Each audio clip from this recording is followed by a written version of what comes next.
Welcome to our channel. Today we how to configure landlord insurance quotes with Progressive. Quick tutorial step by step clearly. To configure landlord insurance quotes with Progressive, start by visiting the Progressive website.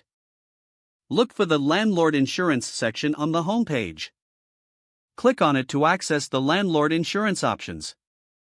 You will see a form requesting information about the property.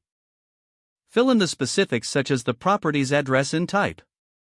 Enter details regarding the number of units in the property. Indicate whether you live in the property or use it solely for rental purposes. Provide information about any previous insurance coverage for the property. Next, specify any safety features that the property might have.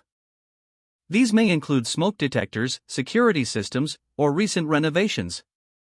Once you have filled in all the required fields, proceed to the quote section.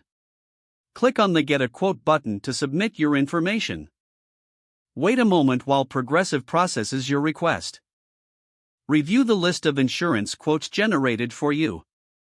Each quote will display coverage options and estimated prices. Take note of the coverage limits and deductibles for each option. Select the quote that best fits your needs and budget. You can also adjust the coverage limits to see how it impacts the premium. If satisfied, click on the option to continue to purchase. You will then be prompted to create or log into your Progressive account. Fill in any additional personal information required for your account.